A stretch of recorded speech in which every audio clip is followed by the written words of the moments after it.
नमस्कार, आप सभी का स्वागत है हमारे यूट्यूब चैनल न्यूराइज क्लासेस में।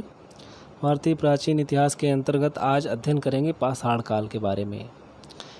इस काल के मानव द्वारा पाषाण उपकरणों का अधिकतर प्रयोग किया जाता था और पत्थर के बने औजारों का प्रयोग करता था, इस कारण इसे पाषाण काल का नाम दिया गया है। तो अध्ययन करते हैं पाषाण काल के बारे में। मानव के विकास के इतिहास को जानने के लिए इतिहासकारों ने इस काल को पाषाण काल को 3 कालों में विभाजित किया है।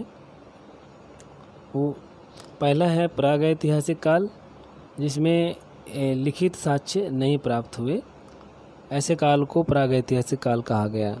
दूसरा है आद्य ऐतिहासिक काल, जिसमें लिखित साक्ष्य तो प्राप्त हुए परंतु वो पढ़े नहीं जा सके, जैसे सैंधव सभ्यता में लेख प्राप्त हुए हैं उनको पढ़ा नहीं जा सका। तीसरा है ऐतिहासिक काल, इसमें लिखित साक्ष्य तो उपलब्ध है और उन्हें पढ़ा भी जा सका है, तो ऐसे काल को ऐतिहासिक काल कहा जाता है। भारतीय पाषाणकालीन संस्कृति का सर्वप्रथम अनुसंधान जो है वो भारतीय पुरातत्व सर्वेक्षण विभाग के विद्वान रॉबर्ट ब्रूसफुट के द्वारा सन 1863 ईस्वी में मद्रास के पलवरम नामक स्थान पर हुआ था। उन्होंने वहां से पूर्व पाषाणकालीन एक उपकरण प्राप्त किया था जिसे हैंडेक्स नाम दिया गया।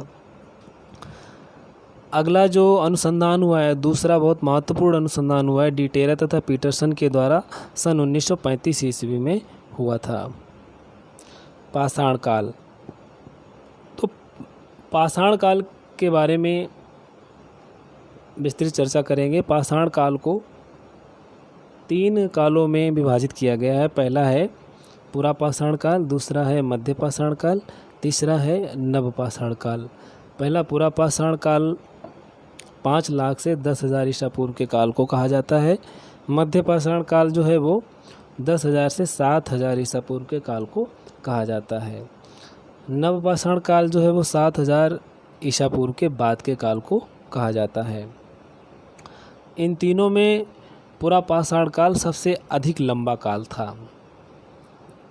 कई बार ये पूछा जा चुका है पाषाण काल में किसका सबसे लंबा काल था, तो इसमें पुरा पाषाण काल का सबसे लंबा काल था। अगला है पुरा पाषाण काल। उपकरणों में भी भिन्नता के आधार पर पुरा पाषाण काल को भी पुनः 3 भागों में विभाजित किया गया है। पहला है निम्न पुरा पाषाण काल, 5 लाख से 50,000 ईसा पूर्व तक के काल को कहा गया है। दूसरा है मध्य पुरा पाषाण काल, जो 50,000 से 40,000 ईसा पूर्व तक के काल को कहा गया है।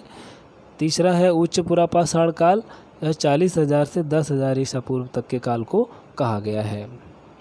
तो पहला है निम्न पुरा पाषाण काल। तो निम्न पुरा पाषाण काल के बारे में आइए जानते हैं। निम्न पुरा पाषाण काल, निम्न पुरा पाषाण काल, इसको जो संस्कृति नाम दिया गया है, इस काल की संस्कृति को सोहन संस्कृति एवं हैंडेक्स संस्कृति नाम दिया गया है। सोहन नदी घाटी जो पाकिस्तान में है, सोहन जो है वो सिंधु नदी की एक छोटी सहायक नदी थी। तो इसमें क्या है कि जो सोहन नदी घाटी थी वहाँ से इस जो स्थल प्राप्त हुए, वहाँ से जो उपकरण प्राप्त हुए हैं वो निम्न पुरा पाषाण काल के उपकरण हैं। हैंडेक्स जो रॉबर्ट ब्रूसफुट ने मद्रास में पलवरम नामक स्थान से प्राप्त किया था, इसलिए इसको दक्षिण भारत की हैंडेक्स संस्कृति का नाम दिया गया है। इसके उपकरण जहाँ से प्राप्त हुए हैं वो उन स्थानों के नाम दिए हुए हैं, वो निम्न पुरा पाषाण कालीन स्थल हैं। पहला है चित्तौड़ राजस्थान, सिंगरौली बेलन नदी घाटी मिर्ज़ापुर उत्तर प्रदेश, इलाहाबाद उत्तर प्रदेश, और मयूरभंज जो है वो उड़ीसा में है। यहाँ से भी निम्न पुरा पाषाण काल के उपकरण प्राप्त हुए हैं। गुजरात से भी प्राप्त हुए हैं, और दक्षिण भारत में गिद्धलूर नेल्लूर आंध्र प्रदेश के, कोरतयार नदी घाटी में वदमदुरई अतिरंपक्कम, ये 2 स्थान हैं जहाँ से निम्न पुरा पाषाण काल के उपकरण प्राप्त हुए हैं। हैंडेक्स प्राप्त हुआ था जो मद्रास के पलवरम में था, यहाँ से एक हैंडेक्स प्राप्त हुआ था। ये है हैंडेक्स। देखिए हैंडेक्स की आकृति इस तरीके की होती थी, ये एक सिरे पर नुकीला होता था और दूसरे पर चौड़ा भाग होता था। तो ये उपकरण बहुत इस काल का, पाषाण काल का, ये पूरे पाषाण काल का बहुत ही महत्वपूर्ण उपकरण था ये। आप आगे भी इसको पढ़ेंगे, न पाषाण काल तक ये जाएगा और यहाँ इसमें भी विकास होता चला जाएगा, इसका परिवर्तन, इसमें विकास होगा, इसका ये परिष्कृत होता चला जाएगा। आगे जब आप नवपाषाण काल में जानेंगे तो इसका रूप जो है वो काफ़ी अच्छा हो जाता है। अन्य उपकरण थे, चापर था बड़े आकार का, एक चापिंग था, दुई धार थी, एक पेबुल हस्तकुटार गोल मटोल टाइप का हुआ करता था।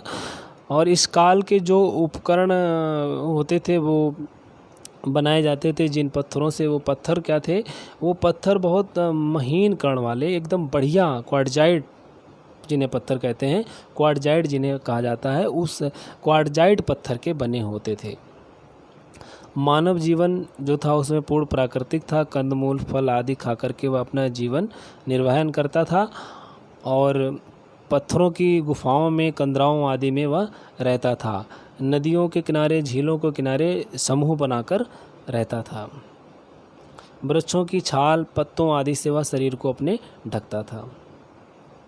अगला है मध्य पुरापाषाण काल। तो मध्य पुरापाषाण काल जो है वो, इसकी जो संस्कृति है वो फलक संस्कृति इसको नाम दिया गया है। खुरचनी वेदक संस्कृति भी इसका नाम दिया गया है, क्योंकि इसमें फलक की अधिकता के कारण, फलकों की अधिकता के कारण मध्य पुरापाषाण काल को फलक संस्कृति की संज्ञा दी गई है। इन उपकरणों जो इस काल के जो उपकरण थे, वेदक था, वेधनी थी, खुरचनी थी, इसमें भी जो पत्थर प्रयोग किया गया था वो क्वार्टजाइट, चर्ट, जैस्पर और फिलेंट प्रकार के पत्थर थे जो कि बहुत बहुमूल्य हुआ करते थे। मानव जीवन इसमें प्राकृतिक था, कंदमूल फलों पर निर्भर था, समूह बनाकर रहता था। अगला है उच्च पुरापाषाण काल। तो उच्च पुरापाषाण काल की जो संस्कृति थी वो भी फलक एवं तक्षण संस्कृति के नाम से जानी गई। इसमें जो उच्च पुरापाषाण कालीन स्थल थे वो आंध्र प्रदेश, कर्नाटक, मध्य प्रदेश, राजस्थान, गुजरात, उत्तर प्रदेश, जहाँ से उच्च पुरापाषाण काल के उपकरण प्राप्त हुए हैं। इसका जो इस काल का जो उच्च पुरापाषाण काल का सबसे महत्वपूर्ण उपकरण था वो ब्लेड था।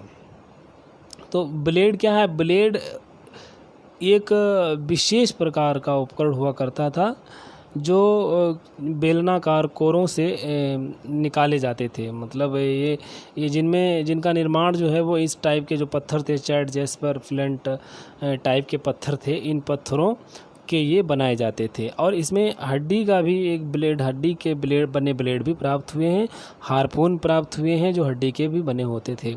तो पाषाण के अतिरिक्त इस काल में क्या हुआ था कि हड्डियों के बने हुए कुछ उपकरण भी मिलते हैं। इसमें क्या था? ये हारपून भी था और इसमें ब्लेड भी था, इसमें स्केपर, छिद्रक, वेधक तथा धारदार उपकरण हुआ करते थे।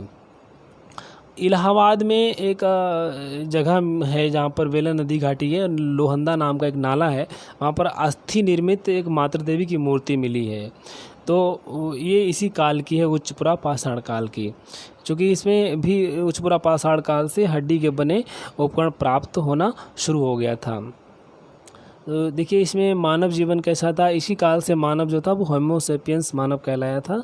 और ब्लेड देखिए इस टाइप का ब्लेड हुआ करता था। ये ब्लेड का चित्र है, ये हड्डी के बने ब्लेड हैं। ये हारपून है जो हड्डी का बना है। तो अस्थि निर्मित जो मातृ देवी की मूर्ति थी वो बेलन नदी घाटी के लोहंदा नाले से प्राप्त हुई थी। ये इलाहाबाद में उत्तर प्रदेश में है। नीले रंग के पाषाण जो थे वो भीमबेटका में प्राप्त हुए थे और भीमबेटका में ही 200 के लगभग चट्टानी शरण स्थल एवं गुफाएं प्राप्त हुई हैं, जहां हजारों शैल चित्र बने हैं। वहाँ पर जो शैल चित्र हैं वो वहाँ पर प्राप्त हुए हैं। कहाँ पर? ये जो क्षेत्र पड़ता है हमारा विंध्य क्षेत्र में, इसमें जो भीमबेटका है मध्य प्रदेश में, वहाँ से भीमबेटका से नीले रंग के कुछ पाषाण खंड मिलते हैं। इसमें जो वाकड़कर महोदय थे जिन्होंने उत्खनन कार्य कराया था वहाँ से। वो अनुसार उनके चित्रकारी के लिए रंग तैयार किया जाता था। उन्होंने बताया कि यहाँ से भीमबेटका में इनसे पत्थरों से रंग तैयार किया जाता था और चित्रकारी के लिए हो सकता है संभवतः इन विंध्य क्षेत्र की जो शैल चित्र थे, शिला चित्र जो थे वो उसी कलर किए गए हैं, उसी के द्वारा कलर किए गए हैं। वहाँ से भीमबेटका में कलर्ड चित्र थे, तो उसमें जो चित्रकारी बनी थी उसमें रंगों का संयोजन भी था। तो इस काल का जो मानव था वो निग्रोटो जाति का माना जाता है। पूर्व या पुरापाषाण कालीन मानव का जीवन जो था पूर्णतः प्राकृतिक था। इस काल का मानव केवल खाद्य पदार्थों का उपभोक्ता ही था। देखिए ये भीमबेटका की गुफाओं में चित्रकारी है। अगला है मध्यपाषाण काल। तो मध्यपाषाण काल इसको सूक्ष्म पाषाण संस्कृति नाम दिया गया है और इसके जो उपकरणों स्थल हैं जहाँ से उपकरण प्राप्त हुए हैं, मध्यपाषाण कालीन उपकरण जो प्राप्त हुए हैं उसके जो स्थल हैं, बागोर है राजस्थान में, लंगनाज गुजरात, बीरभान वर्धमान पश्चिम बंगाल में, नागार्जुन कोंड गिद्धलूर रेणुगुंड आंध्र प्रदेश में, उत्तर प्रदेश में है चकिया तहसील है वाराणसी में, मिर्ज़ापुर, करछना एक तहसील है वो इलाहाबाद में है, प्रतापगढ़ में सरायनहर राय, महदाह और दमदमा ये यहाँ के मध्यपाषाण कालीन स्थल हैं। उत्तर प्रदेश का विंध्य एवं गंगा घाटी का जो क्षेत्र है वो मध्यपाषाण युग के लिए प्रसिद्ध है।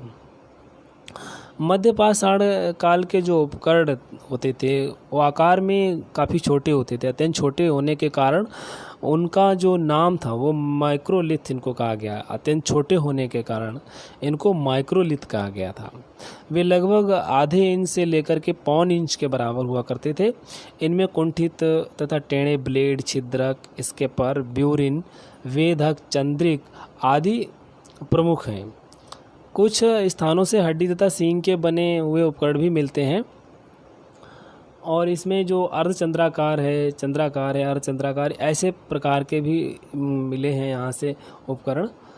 तो इसमें जो एक इस काल में मध्यपाषाण काल जो था इसमें सबसे इसका जो उल्लेखनीय बात है वह यह है कि इस काल में भारत में सबसे पहले मानव अस्थिपंजर इसी काल से प्राप्त हुआ है। मध्यपाषाण काल से ही मानव अस्थिपंजर जो प्राप्त हुआ है वो मध्यपाषाण काल का है। सबसे पहले इसी काल का मानव अस्थिपंजर प्राप्त हुआ है। राजस्थान में जिला भीलवाड़ा के एक बागोर जगह है जहाँ पर से 14 ऐसे मानव कंकाल प्राप्त हुए थे जो मध्यपाषाण काल के थे। इस काल में मानव जो था वो स्थायी निवासी बनने लगा था, अर्थात वह अपने अब सरकंडे आदि से, घास फूस आदि से घर बना करके रहने लगा था, स्थायी निवास करने लगा था। तो स्थायी निवास के साथ साथ में वह पशुपालन भी उसने प्रारंभ कर दिया था। देखिए यहाँ पर क्या है, ये जो मध्यपाषाण कालीन उपकरण हैं इसमें जो सबसे प्रमुख उपकरण इस काल का जो था हमारा वो क्या था, ब्लेड था। हड्डी के बने औजार थे इसमें और इसमें जो पत्थर के बने औजार थे वो दोनों तरीके के औजार इसमें थे। आभूषणों से युक्त मानव समाधि उत्तर प्रदेश के प्रतापगढ़ जिले के महदाह नामक स्थान से प्राप्त हुआ है। 41 मानव शवाधान तथा कुछ गर्त चूल्हे प्राप्त हुए हैं। शवाधानों से मृतक संस्कार विधि पर प्रकाश पड़ता है। शवों का सिर जो था वो पश्चिम तथा पैर पूर्व की ओर हैं। जो हमको यहाँ से जो महदाह है उत्तर प्रदेश में प्रतापगढ़ ज़िले में, और यहाँ पर एक और था सरायनहर राय, तो यहाँ से जो मानव शवाधान के जो साक्ष्य मिले हैं उसमें जो शव हैं उसमें संस्कार, मृतक संस्कार हुआ करता था जो आजकल की विधि है उसमें। तो उसी के अनुसार जितने भी शवाधान मिले हैं उनमें उनका जो सिर होता था जो समाधिस्थ सब होते थे उनका सिर जो था वो पश्चिम की ओर हुआ करता था और पैर पूरब की ओर हुआ करते थे। इस तरीके के यहाँ पर साक्ष्य मिले हैं। और इसी काल में चूल्हे मिले हैं, वहाँ से उनके पशुओं की अधजली हड्डियाँ भी मिली हैं। तो ऐसा अनुमान लगाया जाता है कि वो इस काल के लोग जो थे वो मांसाहारी भी हुआ करते थे। तो इसमें जो इसी काल में जो हमारा जो मानव जीवन था वो अधिकांशतः प्रकृति पर निर्भर था। इस काल में मानव ने पशुपालन के साथ साथ थोड़ी बहुत कृषि भी सीख ली थी। आदमगढ़ मध्य प्रदेश एवं बागौर राजस्थान से पशुपालन के साक्ष्य लगभग 5000 ईसा पूर्व के प्राप्त हुए हैं। तो ये जो स्थल हैं मध्य पाषाण कालीन, उत्तर प्रदेश में जो जितना ये उत्तर प्रदेश का विंध्य तथा ऊपरी मध्य गंगा घाटी वाला क्षेत्र था वो मध्य पाषाण कालीन उपकरणों के लिए अत्यंत समृद्ध है। विंध्य क्षेत्र के अंतर्गत वाराणसी जिले की जो चकिया तहसील थी और मिर्ज़ापुर जिला था, इलाहाबाद की मेजा, करछना, 12 तहसीलों के साथ साथ बुंदेलखंड क्षेत्र को भी शामिल किया जाता है। इलाहाबाद विश्वविद्यालय के जो प्राचीन इतिहास विभाग की ओर से मिर्ज़ापुर जिले में स्थित मोहराना पहाड़, बगही खोर, लेह खिया तथा इलाहाबाद जिले के जो मेजा तहसील में स्थित चौपानी मांडो नामक स्थान है वो भी मध्य पाषाण कालीन है। इन पुरा स्थलों की जो खुदाई है वो सन 1962 से लेकर के 1980 के आसपास हुई है। नेक्स्ट है नवपाषाण काल। नवपाषाण काल इसकी जो संस्कृति थी वो पालिशदार उपकरण के लिए प्रसिद्ध है। इस काल के जो उपकरण हुआ करते थे वो पालिशदार और चमकदार होते थे, काफ़ी परिष्कृत थे। तो इसमें जो प्रमुख इसका जो स्थल है नवपाषाण कालिक जो प्रमुख स्थल है वो मेहरगढ़ है, जो कि पाकिस्तान में बलूचिस्तान प्रांत में स्थित है। इसमें यहाँ से ये 7000 ईसा पूर्व के उपकरण यहाँ से प्राप्त हुए हैं। स्थल ये 7000 पूर्व का स्थल पूरा पाषाण काल का माना जाता है। इसमें जो नवपाषाण काल है वहाँ इसके स्थल उपकरण प्राप्त हुए हैं मेहरगढ़। तो इसमें जो मेहरगढ़ है वो बहुत ही प्रमुख स्थल है यहाँ का नवपाषाण काल का। तो अगला इसमें दिया है जो हमारा बुर्ज होम है। ये बुर्ज होम जो दिया है, बुर्ज होम तथा गुफ कराल ये कश्मीर में स्थित है। चिरांद जो है वो बिहार में स्थित है। कोलडीहवा जो है वो इलाहाबाद उत्तर प्रदेश में स्थित है। अब बात करते हैं नवपाषाण कालीन संस्कृति को जो समझने के लिए, चूँकि ये संस्कृति में बहुत जल्दी इनके उपकरणों में परिवर्तन आया, परिष्कृत होते चले गए, उनमें विकास होता चला गया। तो इसलिए इस काल को जो है वो कई क्षेत्रों में इसके एक जैसे मिले हैं। इसका जो क्षेत्र था नवपाषाण कालीन काफ़ी विस्तृत था, तो इनको भागों में विभाजित कर लिया गया।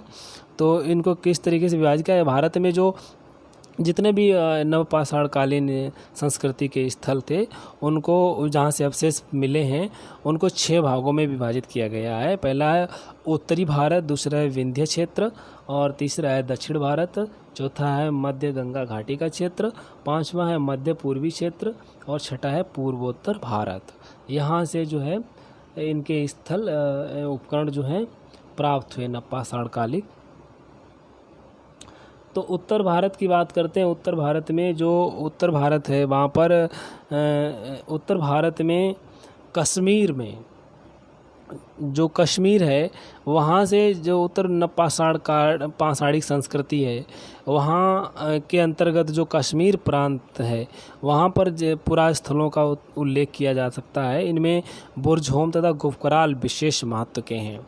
बुर्ज होम नामक पुरा स्थल की खोज जो है वो 1935 ईस्वी में डी टेरा तथा पीटरसन ने की थी, और इसके बाद भी 1960 से 1964 के बीच में भी यहाँ पर उत्खनन कार्य कराया गया था, और ये विभाग की तरफ से गुफकराल जो नामक स्थान था, गुफकराल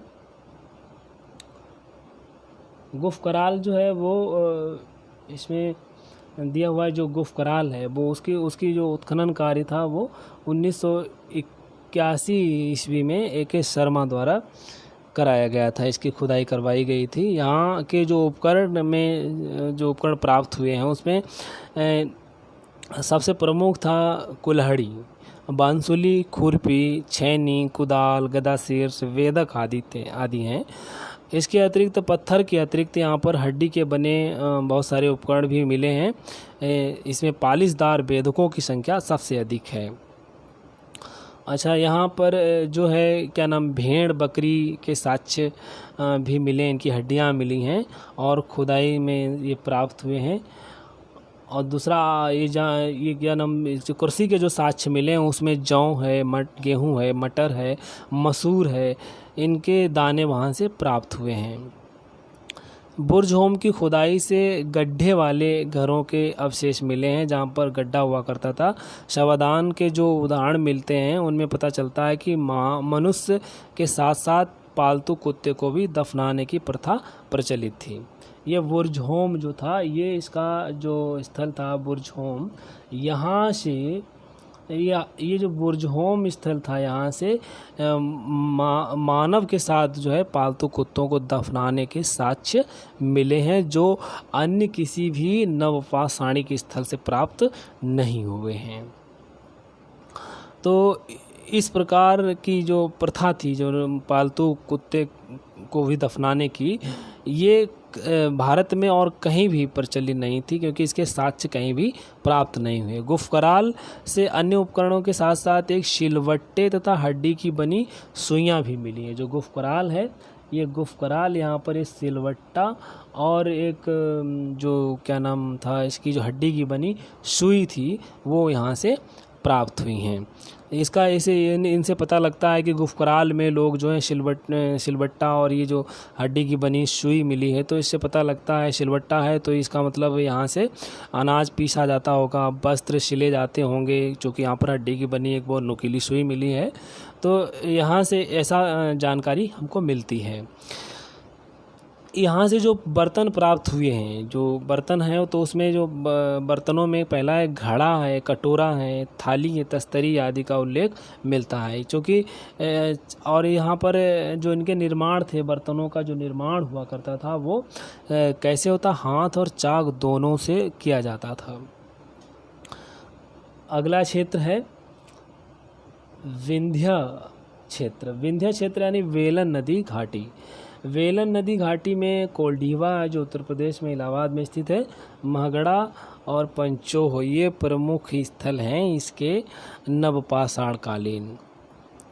तो यहाँ से क्या प्राप्त हुआ है, जो विंध्य क्षेत्र के जो पाषाणिक स्थल हैं, इसको सबसे इसका जो महत्वपूर्ण था वहाँ पर जो यहाँ पर जो उत्तर प्रदेश में कोल्डीवा है, कोल्डीवा के उत्खनन की सबसे महत्वपूर्ण उपलब्धि यह है कि यहाँ से धान की खेती किए जाने का प्राचीनतम प्रमाण, सबसे प्राचीनतम, यानी कि लगभग कितना प्राचीनतम प्रमाण था, वो 7,000 से 6,000 ईसा पूर्व, माने कि ईसा पूर्व का यहाँ पर धान के चावलों के साक्ष्य प्राप्त हुए हैं।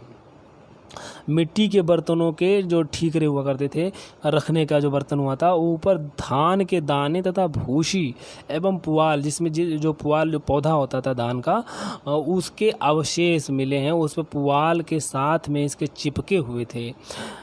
इनसे सूचित होता है, इनसे पता लगता है कि ये यहाँ पर जो है वो व्यापक रूप से धान की खेती की जाती थी। अनाज रखने के लिए जो मटका और घड़ा प्रयोग किया जाता था वो यहाँ पर प्राप्त हुआ है कोल्डीवा से और मैगड़ा से। अगला है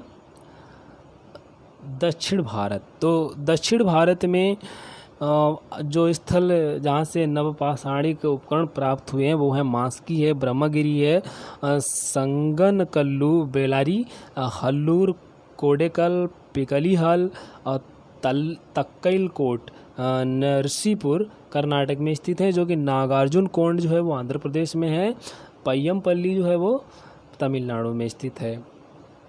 अगला है इसी में मध्य गंगा घाटी का क्षेत्र।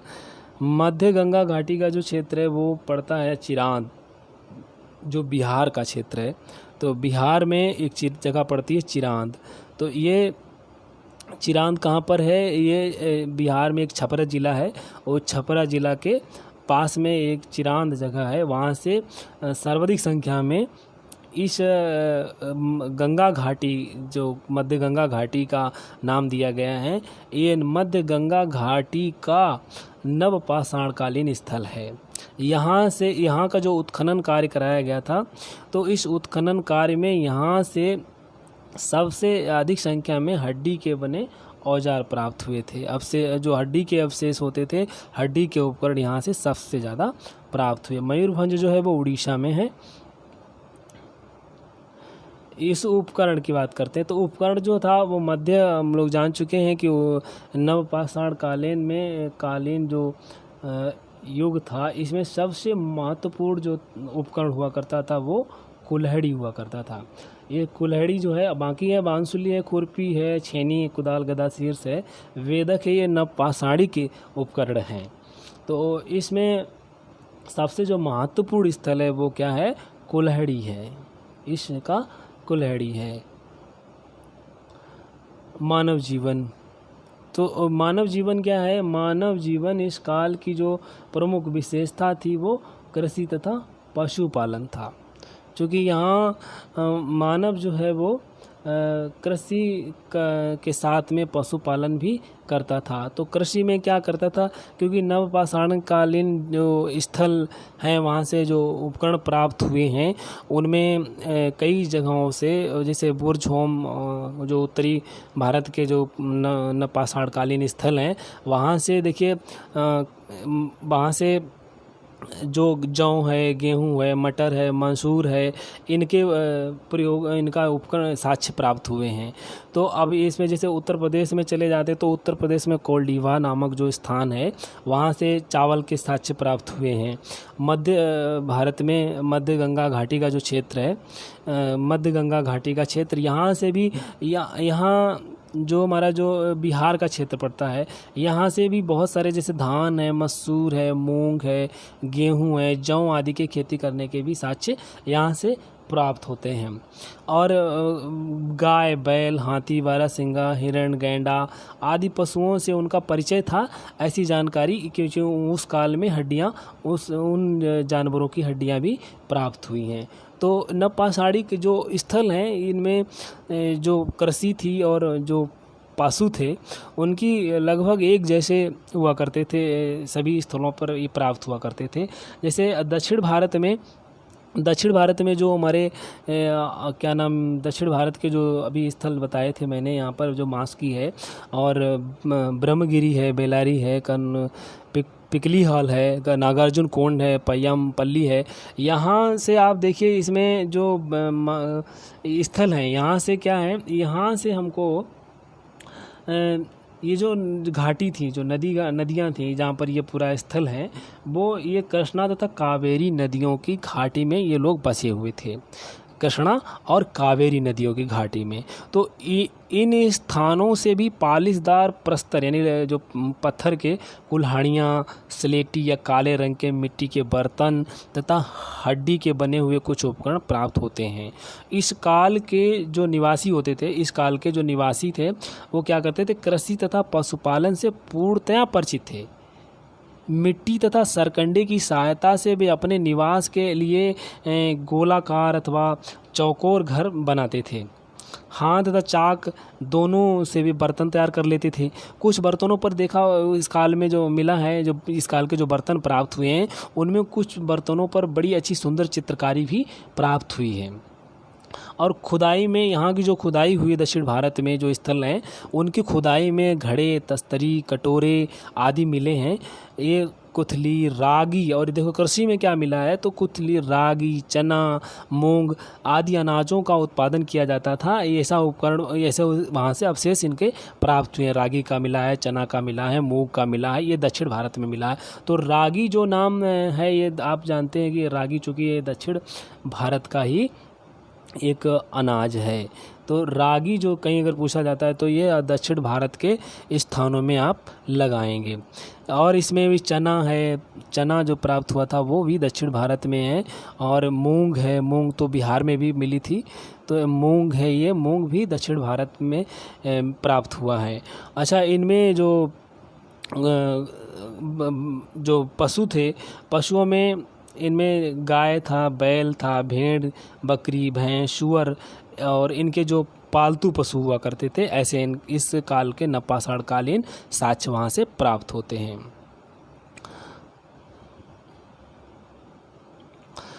तो यहाँ बात कर रहे थे, अब इसमें जो कृषि थी, तो कृषि में क्या था, कृषि में जो कृषि थी वो गेहूँ, अनाज जो पैदा होता था वो गेहूँ है, कपास की खेती भी यहाँ प्राप्त होती थी नवपाषाण काल में, जौ है, गेहूँ, कपास, जौ, धान की खेती होती थी। इसके प्रमाण मिले हैं, कहाँ से मिले हैं, वो कोल्डीवा से इसके प्रमाण मिले हैं और महगढ़ा से इसके प्रमाण मिले हैं। ये जो महगढ़ा है, इसको महदहा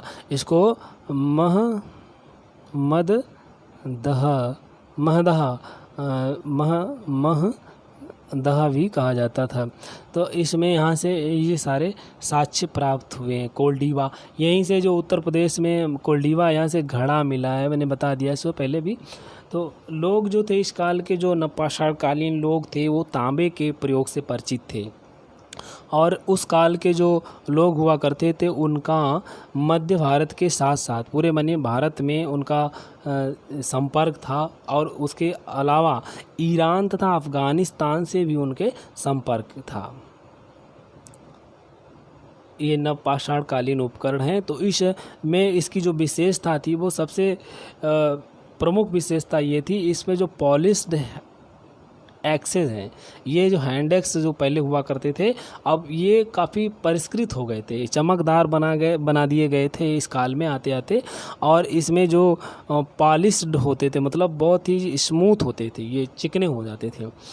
तो ये आप इसमें जो सबसे जो प्रमुख उपकरण है वो हैंड एक्स है, कुल्हाड़ी है, वो कि पॉलिश्ड कुल्हाड़ी है, चमकदार कुल्हाड़ी है, पालिशदार उपकरण ये हुआ करते थे। जैसे ये एरो हेड है, इसको भी काफ़ी शार्प बना दिया गया था। इसमें जैसे जो हार्पून है, ये इसको काफ़ी भी परिष्कृत कर दिया गया था। नेक्स्ट है, इस काल का जो मानव था, मानव जीवन इस काल का कैसा था, तो इस काल का जो मानव था वो खाद्य पदार्थों का उपभोक्ता एवं उत्पादक दोनों था। चूँकि अब इस काल में कृषि के साथ साथ में पशुपालन भी होने लगा था, तो अब पशुपालन इसलिए किया जाता था कि कृषि और पशुपालन दोनों एक दूसरे के पूरक हैं और इन दोनों के द्वारा किसी एक के द्वारा कृषि संभव नहीं है। तो पशुपालन हो जाने से कृषि काफ़ी आसान हो गई और उपकरणों, इन्होंने पत्थर के हड्डी के उपकरण भी तैयार कर लिए थे। तो अब ये क्या था, जो मानव उस समय का जो मानव था वो प्रकृति पर निर्भर नहीं रहा था, केवल प्रकृति पर निर्भर नहीं था। अब वह क्या हो गया था, उपभोक्ता तो था ही था, उत्पादक हो गया था। वह अनाज और ये जो खाने पीने की वस्तुएं थीं और जो अपने निर्माण आदि की वस्तुएं थी, उनका निर्माण उत्पादक भी बन गया था, उनको बनाने लगा था, पैदा करने लगा था और उसका साथ साथ संग्रह भी करने लगा था। तो इसमें पूछा जाता है, तो संग्राहक जो था वो इसी काल में था, माने कि इस काल का व्यक्ति जो मानव था वो संग्राहक भी था। संग्राहक,